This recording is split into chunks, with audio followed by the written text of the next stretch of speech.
அனைவருக்கும் வணக்கம். தமிழில் ஜாவாஸ்கிரிப்ட் கற்கலாம் பகுதி 8. இந்த பகுதியில் நம்ம எரர் ஹேண்ட்லிங் அப்படின்னா என்ன, ஜாவாஸ்கிரிப்டில் எரர் ஹேண்ட்லிங் எப்படி பண்ணுறது, சிங்க்ரோனஸ் ப்ரோக்ராமிங்கில் எரர் ஹேண்ட்லிங் எந்த மாதிரி இருக்குது, அதே மாதிரி ஏசிங்க்ரோனஸ் ப்ரோக்ராமிங்கில் எந்த மாதிரி எரர் ஹேண்ட்லிங் பண்ணலாம், இதெல்லாம் பற்றி தான் விரிவாக பார்க்க போகிறோம். வாங்க காணொலிக்குள்ளே போகலாம். ஜாவாஸ்கிரிப்டில் எரர் ஹேண்ட்லிங் அப்படின்னா என்னென்னு பார்க்குறதுக்கு முன்னாடி பொதுவாக எரர் ஹேண்ட்லிங் அப்படின்னா என்னென்னு பார்த்துடலாம். உதாரணமாக இந்த ப்ரோக்ராம் பாருங்கள். ப்ரோக்ராமை ஜாவாஸ்கிரிப்ட் என்ஜின் இந்த மாதிரி ஒவ்வொரு லைனாக எக்ஸிக்யூட் பண்ணிகிட்டே வரும். ஸோ ஒவ்வொரு லைனையும் எக்ஸிக்யூட் பண்ணதுக்கப்புறம் அடுத்த லைனுக்கு மூவ் ஆகிட்டே இருக்கும். அப்போ ஏதாவது ஒரு லைனில் எரர் வருது அப்படின்னா ஜாவாஸ்கிரிப்ட் என்ஜின் அதுக்கு அடுத்த இருக்கிற லைன்லாம் எக்ஸிக்யூட் பண்ணாது, அதுக்கு பதிலாக ப்ரோக்ராமே அபார்ட் ஆகி எக்ஸிட் ஆயிரும். ஸோ இதை நம்ம அன்ஹேண்டில்டு எரர் இல்லை அன்ஹேண்டில்டு எக்ஸப்ஷன் அப்படின்னு சொல்லலாம். அதாவது ஒரு ப்ரோக்ராமில் ஏதோ ஒரு லைன் நம்ம எக்ஸ்பெக்ட் பண்ண மாதிரி ஒர்க் ஆகலை, அதில் ஒரு எரர் வந்துருச்சு. அந்த எரர் வர்றதுக்கு ரன் டைமில் நிறைய காரணங்கள் இருக்கலாம். உதாரணமாக நம்ம ஒரு ஃபைலை ரீட் பண்ண ட்ரை பண்ணியிருப்போம், ஆனால் அந்த ஃபைல் அந்த ஃபோல்டரில் இல்லாமல் இருந்திருக்கலாம். இல்லை நம்ம ஒரு யூஆர்எல் ஹிட் பண்ணியிருப்போம், அந்த யூஆர்எல் நாட் ஃபவுண்டுன்னு வந்திருக்கலாம். இல்லை அப்படின்னா ஒரு வேரியபிள் ரெஃபரன்ஸ் பண்ணியிருப்போம், ஆனால் அது நம்ம அதுக்கு முன்னாடி டிக்ளேர் பண்ணாமல் இருந்திருப்போம். ஸோ அது நமக்கு தெரியும், ரெஃபரன்ஸ் எரர் வரும். இது மாதிரி நிறைய காரணங்கள்னால ப்ரோக்ராமில் எரர் வரும். அந்த எரரை நம்ம ஹேண்டில் பண்ணாட்டி அந்த லைனோடைய ப்ரோக்ராம் எக்ஸிட் ஆகிடும். எரர்னால இந்த மாதிரி ப்ரோக்ராம் எக்ஸிட் ஆகிறத நம்மளால் தடுக்க முடியும். அதுக்கு தான் நம்ம எக்ஸப்ஷன் ஹேண்ட்லிங் இல்லை எரர் ஹேண்ட்லிங் சொல்லுவோம். இந்த எரர் ஹேண்ட்லிங் பண்ணுறது மூலயமா ஒரு ப்ரோக்ராம் எக்ஸிட் ஆகாமல் நம்மளால் தடுக்க முடியும். ஒன்று. ரெண்டாவது, யூஸருக்குமே நம்மளால் ஒரு யூஸ்ஃபுல்லான ஃபீட்பேக்கை கொடுக்க முடியும். எக்ஸப்ஷனை ஹேண்டில் பண்ணுறது எப்படி நடக்குதுன்றதை பார்த்துடலாம். இதில் நம்ம லைன் 4 எக்ஸப்ஷன் வரும்னு தெரியும். அதனால் அந்த லைனை மட்டும் நம்ம ட்ரை அப்படின்ற பிளாக்குள்ளே எழுதியிருக்கோம். ஒருவேளை அந்த பிளாக்ல ஏதாவது எரர் வந்துச்சு அப்படின்னா அதை நம்ம கிரேஸ்ஃபுல்லாக எப்படி ஹேண்டில் பண்ணுறதுங்கிறத கேட்ச் பிளாக்ல எழுதியிருக்கோம். இப்போ இது எப்படி எக்ஸிக்யூட் ஆகுதுன்னு பார்க்கலாம். ஸோ லைன் 1, அடுத்து லைன் 2, லைன் 3 எக்ஸிக்யூட் ஆகும்.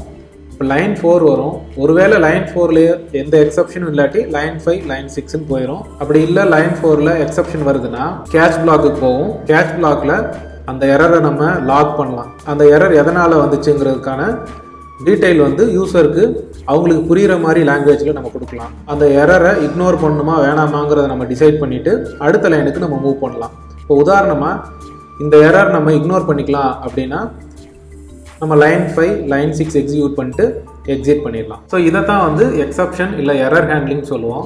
இதை ஜாவாஸ்கிரிப்டில் எப்படி அச்சீவ் பண்ணுறதுன்னு பார்க்கலாம் வாங்க. அன்டிஃபைன்ட் அப்படின்னு நம்ம ஏற்கனவே ஒரு டேட்டா டைப் பார்த்துருக்கோம். அந்த டேட்டா டைப்பில் இருக்கிற ஒரே ஒரு வேல்யூவும் அன்டிஃபைன்ட் தான். இப்போ இந்த அன்டிஃபைண்டில் நம்ம டாட் ஆப்ரேட்டர் யூஸ் பண்ண போகிறோம். உதாரணமாக undefined.a அப்படின்னு நான் கால் பண்ணுறேன். அப்போ நமக்கு டைப் எரர் வரும். ஏன் அப்படின்னா அன்டிஃபைண்டில் எந்த ப்ராப்பர்ட்டியும் இல்லை, அது ஆப்ஜெக்டாகவும் இல்லை, நம்ம அதில் டாட் ஆப்ரேட்டர் யூஸ் பண்ணுறதுனால அது ஒரு டைப் எரர் வருது. இப்போ இதுதான் எக்ஸப்ஷன் இல்லை எரர்னு சொல்லுவோம். இப்போ இந்த எரரில் ப்ரோக்ராம் எக்ஸிட் ஆயிடுச்சு. இந்த எரரில் தான் ப்ரோக்ராம் எக்ஸிட் ஆயிடுச்சு அப்படிங்கிறத நம்ம ஈஸியாக கண்டுபிடிக்கலாம். உதாரணமாக நான் console.logல ஆஃப்டர் எக்ஸப்ஷன்னு ஒரு லைன் ஆட் பண்ணுறேன். ஒருவேளை ப்ரோக்ராம் எக்ஸப்ஷன் ஆகி இந்த இடத்துல எக்ஸிட் ஆயிடுச்சுன்னா இந்த லைன் பிரிண்ட் ஆகாது. அப்படி இல்லை அப்படின்னா இந்த லைனும் சேர்ந்து பிரிண்ட் ஆகும். இப்போ நம்ம ரன் பண்ணி பார்க்கலாம். இப்போ டைப் எரர் வந்திருக்கு, ஆனால் அதுக்கப்புறம் பிரிண்ட் ஆக வேண்டிய லாக் ஸ்டேட்மெண்ட் எதுவும் பிரிண்ட் ஆகலை. இப்போ இதே ப்ரோக்ராமை எல்லா லைனுமே நமக்கு எக்ஸிக்யூட் ஆகணும்னா நம்ம இந்த எரரை கிரேஸ்ஃபுல்லாக ஹேண்டில் பண்ணணும். எந்த ஸ்டேட்மெண்ட் எரர் வரும்னு நம்ம நினைக்கிறோமோ இல்லை எரர் வருதோ அந்த ஸ்டேட்மெண்ட்டை நம்ம ட்ரை பிளாக்ல இந்த மாதிரி ரேப் பண்ணிடணும். அதுக்கப்புறம் கேட்ச் அப்படின்னு ஒரு பிளாக் வரும். இந்த பிளாக்ல ட்ரை பிளாக்குள்ளே இருக்கிற லைன்ஸ்னால ஏதாவது ஒரு எரர் வருது அப்படின்னா அதை எப்படி ஹேண்டில் பண்ணுங்கிறத நம்ம இங்கே எழுதணும். கேட்ச் பிளாக்குக்கு எரர் அப்படிங்கிற ஒரு பேராமீட்டர் வரும். அந்த பேராமீட்டரில் நிறைய ப்ராப்பர்ட்டிஸ் இருக்கும். அதில் ஒரு ப்ராப்பர்ட்டி அந்த எரரோட நேம். நம்ம அந்த எரர் நேமை மட்டும் நம்ம லாக் பண்ணுறோம். எரர் ஹேண்டில் ஆயிடுச்சு அப்படின்னா அதுக்கப்புறம் எக்ஸிக்யூஷன் எப்பயும் போல் நடக்கும். இப்போ இதை நம்ம ரன் பண்ணி பார்த்துடலாம். நான் ரெஃப்ரெஷ் பண்ணிவிட்டு ரன் பண்ணுறேன். இப்போ பார்த்தீங்கன்னா இப்போ நம்ம எக்ஸ்பெக்ட் பண்ண மாதிரி டைப் எரர்ன்றது அந்த எரரோட நேம், அது பிரிண்ட் ஆயிடுச்சு. அதுக்கப்புறம் console.logம் எக்ஸிக்யூட் ஆயிடுச்சு. அப்போ என்ன நடக்குதுன்னா இந்த செகண்ட் லைனில் வந்த எரரை நம்ம ஹேண்டில் பண்ணி நேம் மட்டும் பிரிண்ட் பண்ணியிருக்கோம். அப்புறம் எக்ஸிக்யூஷன் ஸ்டாப் ஆகாமல் அடுத்தடுத்து எக்ஸிக்யூட் ஆகிட்டே இருந்திருக்கு. இதுதான் எரர் ஹேண்ட்லிங். ஜாவாஸ்கிரிப்டில் எரர் ஹேண்ட்லிங் எப்படி பண்ணணும்னா ட்ரை கேட்ச் பிளாக் யூஸ் பண்ணி பண்ணணும். நம்ம இது வரைக்கும் ரெஃபரன்ஸ் எரர், டைப் எரர்ன்றதை பார்த்துருக்கோம். இது மட்டும் இல்லாமல் ஜாவாஸ்கிரிப்டில் நிறையா எரர்ஸ் இருக்குது. உதாரணமாக நம்ம ப்ரோக்ராமில் ஏதாவது சின்டாக்ஸ் எரர் இருக்குது அப்படின்னா நம்ம ப்ரோக்ராமை ரன் பண்ணுறதுக்கு முன்னாடியே அது எரர் சொல்லிடும். அதே மாதிரி range error, internal error, eval error, URI எரர்னு நிறைய எரர்ஸ் இருக்குது. இந்த எரர் எல்லாமே நம்ம ப்ராக்டிக்கலாக பின்னாடி வர்ற காணொலிகளில் பண்ணுவோம். அப்போ ஒவ்வொன்றா நம்ம எக்ஸ்பிளைன் பண்ணி பார்த்துக்கலாம். இப்போதைக்கு இத்தனை டைப் ஆஃப் எரர்ஸ் இருக்குன்றது மட்டும் நம்ம தெரிஞ்சுக்கலாம். இந்த எரர்ஸ் என்னென்ன அப்படிங்கிறதுக்கான லிஸ்ட்டு இந்த ஒரு லிங்க்ல இருக்குது. இந்த லிங்க்கையும் நான் டிஸ்கிரிப்ஷனில் உங்களுக்கு கொடுக்குறேன். இப்போ திரும்பவும் அதே ப்ரோக்ராம் பார்க்கலாம். முன்னாடி எரர் நேம் கொடுத்துருந்தோம், அதுக்கு பதிலாக நம்ம எரர் மெசேஜை மட்டும் டைப் பண்ண முடியும். அப்போ எரர் மெசேஜ் என்னென்னா அன்டிஃபைன்ட் ஹேஸ் நோ ப்ராப்பர்ட்டிஸ் அப்படின்னு வருது. இப்போ இந்த ரெண்டு ஸ்பிரிண்ட் ஸ்டேட்மெண்ட்டுக்கும் ஒரு டிஃப்ரென்ஸ் இருக்குது. இந்த அன்டிஃபைன்ட் ஹேஸ் நோ ப்ராப்பர்ட்டிஸ்ங்கிறது எரர், இது லாக். அப்போ இந்த ரெண்டு மெசேஜ்க்கு இடையிலையும் நம்ம ஒரு டிஃப்ரென்ஸ் காட்டணும். அதாவது இந்த ஸ்டேட்மெண்ட் எரர் அப்படிங்கிறதுக்கும் இந்த ஸ்டேட்மெண்ட் ஒரு நார்மலான எக்ஸிக்யூஷனில் நடந்த மெசேஜ் அப்படிங்கிறதுக்கும் நம்ம டிஃப்ரென்ஸ் காட்டணும். ஜாவாஸ்கிரிப்டில் இதை console.log பதிலாக console.error அப்படின்னு ஒரு ஃபங்க்ஷன் இருக்குது. அதுவும் லாக் ஸ்டேட்மெண்ட் மாதிரியே தான் ஒர்க் ஆகும். நம்ம உள்ள எந்த ஸ்ட்ரிங் கொடுக்குறோமோ அதை பிரிண்ட் பண்ணோம், ஆனால் ரெட் கலரில் பிரிண்ட் பண்ணோம். எப்படின்னு பார்க்கலாம். இந்த மாதிரி அப்போ நம்ம எரர்னு பிரிண்ட் பண்ணோம் அப்படின்னா அந்த எரர் எந்த லைனில் பிரிண்ட் ஆச்சு அப்படிங்கிறதையும் அப்புறம் ரெட் கலர்லையும் இந்த மாதிரி ஒரு சிம்பிளும் வரும். இதுதான் console.error அப்படிங்கிறதுக்கும் console.log அப்படிங்கிறதுக்கும் வித்தியாசம். ஸோ console.error பண்ணுறப்ப நமக்கு யூசருக்கு ஈஸியாக இது ஒரு எரர் அப்படிங்கிறது நமக்கு புரியும். இப்போ ஜாவாஸ்கிரிப்டில் எப்படி எரரை ஹேண்டில் பண்ணுறது, அப்புறம் அந்த எரரை எப்படி லாக் பண்ணுறது அப்படிங்கிறத பற்றி பார்த்தோம்.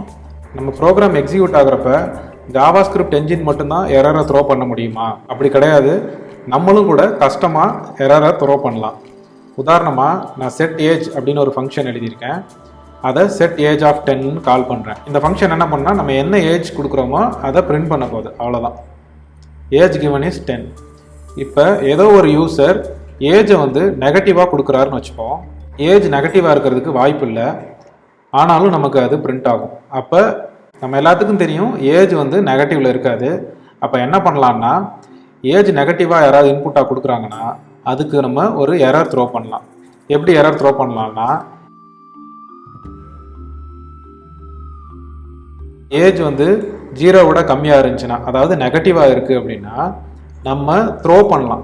ஸோ ஒரு எரரை நம்மளே எப்படி கிரியேட் பண்ணுறதுன்னா த்ரோ அப்படிங்கிற கீவேர்டு யூஸ் பண்ணி எரர் அப்படின்னு ஒரு ஃபங்க்ஷனை கால் பண்ணலாம். அந்த ஃபங்க்ஷனுக்குள்ளே நம்ம என்ன மெசேஜ் வேணுமோ அதை பாஸ் பண்ணிக்கலாம். அப்போ நம்ம என்ன பண்ணுறோம்னா ஏஜ் நெகட்டிவாக இருக்கிறப்ப ஒரு எரர் த்ரோ பண்ணுறோம். இப்போ இது எப்படி ரன் ஆகுதுன்னு பார்க்கலாம். இப்போ பார்த்தீங்கன்னா அவுட்புட்டில் நம்ம த்ரோ பண்ண கஸ்டம் எரர் த்ரோ ஆகிருக்கு. அன்காட் error, age cannot be negative. அன்காட் ஏன் சொல்கிறாங்கன்னா இதை நம்ம இன்னும் ஹேண்டில் பண்ணல. அதாவது ட்ரை கேட்ச் போட்டு ஹேண்டில் பண்ணியிருந்தா அது ஹேண்டில் இல்லை காட் எரர்னு சொல்லுவாங்க. அன்காட் எரர்னா ரன் டைமில் வந்த எரரை யாருமே இன்னும் ஹேண்டில் பண்ணலன்னு அர்த்தம். இதை நம்ம இப்போ ஹேண்டில் பண்ணலாம்.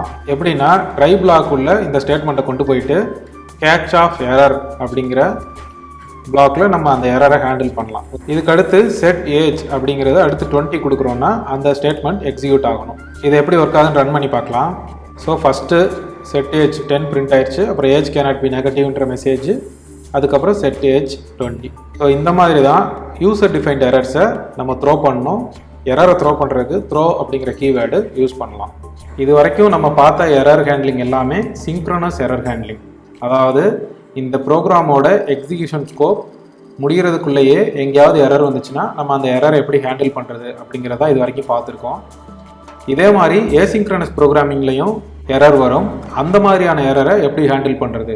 ஏசிங்க்ரனஸ் ப்ரோக்ராமிங்கில் எரரை ஹேண்டில் பண்ணுறதுல என்ன டிஃபிகல்ட்டினா அந்த எரர் த்ரோ ஆகிறப்ப நம்ம அந்த எக்ஸிக்யூஷனுக்குள்ளே இருக்க மாட்டோம். அந்த ஸ்கோப்பை விட்டு ப்ரோக்ராம் எப்பயோ எக்ஸிட் ஆகி போயிருக்கும். அப்போ அந்த எரரை எப்படி நம்ம கேட்ச் பண்ணுறது, அதை எப்படி நம்ம ஹேண்டில் பண்ணுறது அப்படிங்கிறத பார்க்கலாம். அதுக்கு முன்னாடி சிங்க்ரோனஸ் ப்ரோக்ராமிங்க்கும் ஏசிங்க்ரோனஸ் ப்ரோக்ராமிங்க்கும் என்ன வித்தியாசம், எப்படி ஒர்க் ஆகுது அப்படிங்கிறதெல்லாம் தெரிஞ்சுக்கணுன்னா அந்த காணொலியை நான் முன்னாடியே பண்ணியிருக்கேன். அதுக்கான லிங்க்கையும் நான் டிஸ்கிரிப்ஷனில் கொடுக்குறேன். முதல்ல அந்த காணொலியை பார்த்துட்டு அதுக்கப்புறம் இதை கண்டினியூ பண்ணுங்கள். எதனாலனா ஏசிங்க்ரோனஸ் ப்ரோக்ராமிங்னா என்ன, கால்பேக் ஃபங்க்ஷன்னா என்ன, இது ரெண்டும் தெரியாமல் இதுக்கு அடுத்து சொல்ல போகிறத நம்ம புரிஞ்சுக்க முடியாது. இந்த செட் ஏஜ் ஃபங்க்ஷன் சிங்க்ரோனஸாக ஒர்க் ஆகுது. அதனால் அந்த எரரை நம்மளால் ஹேண்டில் பண்ண முடியுது, த்ரோ பண்ண முடியுது.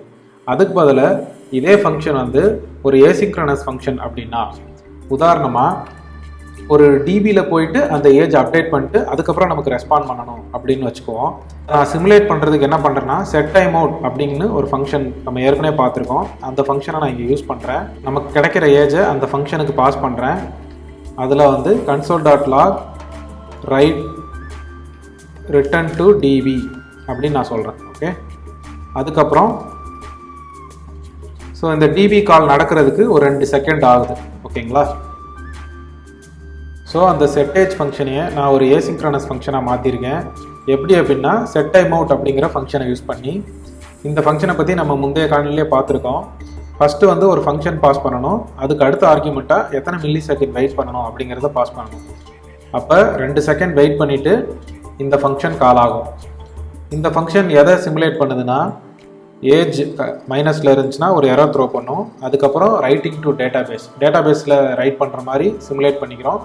அதுக்கப்புறம் ரைட் பண்ண டேட்டாவை நமக்கு கன்சோலில் பிரிண்ட் பண்ணும். ஓகே, முதல்ல இதை ஒரு வேலிட் டேட்டாவுக்கு ரன் பண்ணி பார்க்கலாம். இப்போ நமக்கு ஏஜ் 10 வந்து டேட்டாபேஸில் ரைட் ஆன மாதிரி நமக்கு அவுட்புட் வந்திருக்கு. அடுத்ததாக ஒரு இன்வேலிட் டேட்டா கொடுத்து பார்க்கலாம். ஓகே, இப்போ நமக்கு எரர் ப்ராப்பராக வந்திருக்கானா? கிடையாது. ஏன் அப்படின்னா இந்த கேட்ச் பிளாக்கே அது வரல. ஏன்னா நம்ம மெசேஜை மட்டும்தான் பிரிண்ட் பண்ணியிருக்கோம். இது டைப்பையும் பிரிண்ட் பண்ணுது, மெசேஜையும் பிரிண்ட் பண்ணுது. அப்போ இன்னொன்று, இது எந்த லைனில் வந்திருக்குன்னா லைன் நம்பர் 4ல் தான் வந்திருக்கு. நம்ம என்ன சொல்லியிருக்கோம்னா லைன் நம்பர் 4ல் எரர் வந்தால் அதை லைன் 16ல் லாக் பண்ண தான் சொல்லியிருக்கோம். எங்கேயுமே நம்ம console.errorரும் கொடுக்கல. அப்போ இந்த மெசேஜ் இந்த லைனில் தான் த்ரோ ஆகிருக்கு. ஸோ ஏசிங்க்ரோனஸ் ஃபங்க்ஷனில் ஏதோ ஒரு இஷ்யூ வந்துச்சுன்னா அதை நம்மளோட நார்மல் ட்ரை கேட்ச் பிளாக்கில் ஹேண்டில் பண்ண முடியல. அப்போ இதை எப்படி பண்ணுறது அப்படின்னா, இதுக்கு தான் நம்ம கால் பேக் யூஸ் பண்ணலாம். எப்படி கால் பேக் யூஸ் பண்ணலாம் அப்படின்னா, இந்த செட் ஏஜ் அப்படிங்கிற ஃபங்க்ஷனுக்கே நம்ம ஒரு கால் பேக் கொடுக்கலாம். அந்த கால் பேக்கை எரர் வந்தாலும் சரி, ப்ராப்பரான அவுட்புட் வந்தாலும் சரி, நம்ம அதை கால் பண்ணலாம். அப்போ நம்ம இந்த ட்ரை கேட்ச் பிளாக்கு பதிலாக ஒரு கால் பேக் அனுப்பணும். பொதுவாக இந்த மாதிரி எரர் ஹேண்ட்லிங் சிச்சுவேஷனுக்கு கால் பேக் எப்படி எழுதணும்னா, எரர் சக்ஸஸ் ரிசல்ட் அப்படிங்கிற சிக்னேச்சரோட நம்ம ஒரு ஃபங்க்ஷன் கொடுக்கணும். அந்த ஃபங்க்ஷனை நம்ம ஏசிங்க்ரோனஸ் ஃபங்க்ஷனுக்குள்ளே கால் பேக்காக யூஸ் பண்ணிக்கலாம். உதாரணமாக இந்த மாதிரி இன்வேலிட் டேட்டாக்கு நம்ம call back of error undefined அப்படி இல்லாட்டி நல் அதை பாஸ் பண்ணலாம். சக்ஸஸ் கேஸ்க்கு என்ன பாஸ் பண்ணணும்னா, கால் பேக் ஆஃப் எரர் வந்து அன்டிஃபைன்டாக இருக்கும். ரிசல்ட்டில் வந்து நம்ம இந்த மெசேஜை பாஸ் பண்ணிடலாம். இந்த மெசேஜ் அவங்க கால் பேக்கில் பிரிண்ட் பண்ணிக்கலாம். இப்போ ஃபங்க்ஷன் எப்படி மாறி இருக்குன்னா, ஒருவேளை இன்வேலிட் டேட்டா வந்துச்சுன்னா கால் பேக்கில் ஃபஸ்ட்டு எரர் அனுப்புவோம். ரிசல்ட் வந்து அன்டிஃபைன்டாவோ இல்லை நல்லாவோ அனுப்பலாம். இல்லை வேலிட் டேட்டா தான் அப்படின்னா டேட்டாபேஸில் ரைட் பண்ணிவிட்டு கால் பேக்கில் எரர் வந்து அன்டிஃபைன்டாக போட்டுருவோம். சக்ஸஸ் மெசேஜை நம்ம இங்கே அனுப்பிச்சிருவோம். ஸோ இதுக்கப்புறம் நம்ம செட் ஏஜை கால் பண்ணுறப்ப இந்த கால் பேக்கையும் நம்ம அதோட பாஸ் பண்ண வேண்டி வரும். இப்போ செட் ஏஜ் ஃபஸ்ட்டு வந்து நம்ம ஏஜ் அனுப்புகிறோம், அதுக்கப்புறம் கால் பேக் அனுப்புகிறோம். சக்ஸஸ்ஃபுல்லாக இருந்துச்சுன்னா இந்த லைன் கால் ஆகும். எரர் வருது அப்படின்னா இந்த வேல்யூஸோட கால் பேக் கால் ஆகும். ஸோ இப்போ இதை நம்ம ரன் பண்ணி பார்த்துடலாம். இப்போ சக்ஸஸ்ஃபுல்லாக இருக்கிறனால ஏஜ் ரிட்டர்ன் 10 அப்படின்னு வந்துருச்சு. இப்போ இதே எரர் கேஸ்க்கு டெஸ்ட் பண்ணி பார்த்துடலாம். நமக்கு எரர் வந்துச்சு அப்படின்னா எரர் மெசேஜ் ப்ராப்பராக பிரிண்ட் ஆகுது. ஆனால் என்ன மிஸ்டேக் அப்படின்னா, ஸோ நெகட்டிவாக இருந்தாலுமே பாசிட்டிவ் கேஸும் ஒர்க் ஆகுது. சிங்க்ரோனஸ் ப்ரோக்ராம் பண்ணிட்டு இருந்தப்ப நம்ம த்ரோ எரர்னு யூஸ் பண்ணிட்டு இருந்தோம். எப்போ ஒரு எரர் த்ரோ பண்ணுறோமோ அங்கேருந்து அதுக்கு அடுத்து எந்த ஸ்டேட்மெண்ட்டுமே ஒர்க் ஆகாது. ஆனால் இப்போ நம்ம ஒரு ஃபங்க்ஷன் கால் தான் பண்ணுறோம். அதனால் அந்த ஃபங்க்ஷனை கால் பண்ணி அடுத்தடுத்த லைனுக்கு ஜாவாஸ்கிரிப்ட் என்ஜின் மூவ் ஆகி எக்ஸிக்யூட் பண்ணிகிட்டே இருக்குது. இப்போ இதை அவாய்ட் பண்ணணுன்னா நம்ம எல்ஸ் யூஸ் பண்ணிக்கலாம். அப்படி இல்லை அப்படின்னா கால் பேக் பண்ணிவிட்டு ரிட்டர்ன் யூஸ் பண்ணிக்கலாம். இந்த 2 விஷயமும் பண்ணிக்கலாம். நான் ரிட்டர்ன் யூஸ் பண்ணிக்கிறேன். திருப்பி இதே ப்ரோக்ராமை ரன் பண்ணுறேன். அப்போ நமக்கு எரர் வந்துச்சுன்னா கால் பேக்கில் எரரும் அன்டிஃபைன்ட் ரிசல்ட்டும் பாஸ் பண்ணிவிட்டு அந்த இடத்துலையே ரிட்டர்ன் ஆயிரும். அவுட்புட்டும் எக்ஸ்பெக்டடாக இருக்கும். எரர் ஹேண்ட்லிங்கில் அடுத்ததாக ஃபைனலி அப்படின்னு என்னென்னு பார்த்துடலாம். இப்போ நம்ம ஒரு ப்ரோக்ராம் எழுதியிருக்கோம். அந்த ப்ரோக்ராம் வந்து ஒரு டேட்டா பேஸில் ஒரு டேட்டாவை ரைட் பண்ணணும் அப்படின்னு வச்சுப்போம். அந்த சினாரியோக்கு என்ன பண்ணணும்னா, முதல்ல டேட்டா பேஸ் கனெக்ஷனை ஓப்பன் பண்ணணும். அதுக்கப்புறம் அந்த டேட்டாவை நம்ம ரைட் பண்ணணும். ஒருவேளை இந்த டேட்டாவை ரைட் பண்ணுறப்ப ஏதோ ஒரு எக்ஸப்ஷன் வருது அப்படின்னா நம்ம கேட்ச் பிளாக் வந்துடுவோம். எக்ஸப்ஷனை கிரேஸ்ஃபுல்லாக ஹேண்டில் பண்ணிடுவோம். ஆனால் அந்த கனெக்ஷன் இன்னும் ஓப்பனாகவே தான் இருக்கும். இந்த மாதிரி ஒரு 100 ப்ரோக்ராம் இல்லை 1000 ப்ரோக்ராம் ரன் ஆகிட்டு இருக்கு அப்படின்னா அந்த டேட்டா பேஸில் 1000 கனெக்ஷனுக்கான ரிசோர்ஸ், அதாவது CPU, மெமரி இதெல்லாமே பிளாக் ஆகிருக்கும். அப்போ கொஞ்ச நேரம் கழித்து அந்த டேட்டா பேஸில் யாராலையுமே கனெக்ஷனை புதுசாக ஓப்பன் பண்ண முடியாது, எந்த டேட்டாவுமே ரைட் பண்ண முடியாது. இந்த மாதிரி சுச்சுவேஷன் வரும். இந்த மாதிரி சுச்சுவேஷன் அவாய்ட் பண்ணுறதுக்கு எப்போல்லாம் நம்ம கனெக்ஷனை ஓப்பன் பண்ணுறோமோ அப்போ ப்ராப்பராக கனெக்ஷனை க்ளோஸ் பண்ணிடணும். உதாரணமாக அதே ப்ரோக்ராம் நம்ம க்ளோஸ் கனெக்ஷன் டிபின்னு புதுசாக ஒரு ஃபங்க்ஷன் எழுதியிருக்கோம்னு வச்சுப்போம். இப்போ அதே மாதிரி கனெக்ஷன் ஓப்பன் பண்ணுறோம், டிபியை ரைட் பண்ணுறோம், சக்ஸஸ்ஃபுல்லாக இருக்குது, நம்ம கனெக்ஷனை க்ளோஸ் பண்ணிடுவோம். அதுக்கப்புறம் எப்பயும் போல் லைன் 5 லைன் 6 எக்ஸிக்யூட் ஆகிட்டு எக்ஸிட் ஆயிரும். ஒருவேளை இதே சுச்சுவேஷனை எரர் நடக்கிறப்பையும் பண்ணணும் அப்படின்னா நம்ம என்ன பண்ணணும்னா கேட்ச் பிளாக்லையுமே நம்ம க்ளோஸ் டிபி கனெக்ஷன்னு ஒரு ஃபங்க்ஷனை கால் பண்ணிக்கணும்.